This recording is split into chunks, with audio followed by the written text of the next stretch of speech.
બાબતે આવા ભારત દેશના જે બાબા સાહેબ આંબેડકર હતા એમણે જે બંધારણ બનાવેલું અને જે સંવિધાન બનાવેલું છે એ સંવિધાનના આજની સરકાર જે છે એ છેડવાડ કરી રહી છે અને સમાજમાં છે ને જાતિમાં મતભેદ ઊભા કરે છે અને અમારું જે સંવિધાન પ્રમાણે અમને જે અનામતના જે લાભ મળેલા છે એ લાભ છીનવવા માંગે છે અને અમે જે પહેલા જે ગુલામ હતા એ ગુલામી પ્રથા હાલ લાવવા માટે કરી રહ્યા છે.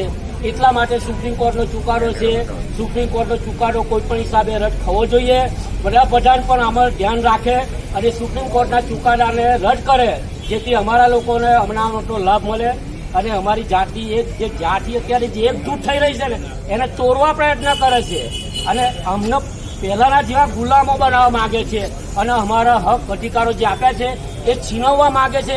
એટલે આજની તારીખમાં અમે વિશાળ સંખ્યામાં આણંદ જિલ્લાની અંદર બહુજન સમાજ પાર્ટીના અન્ય બીજા લોકોએ જે આવેદનપત્ર આપ્યું છે એકજૂટ થવા માંગીએ છીએ અને અત્યારે અમે એકજૂટ થયેલા છે અને અમારો અનામત બચાવવા માટે અમે આ પ્રયત્ન કરી રહ્યા છીએ.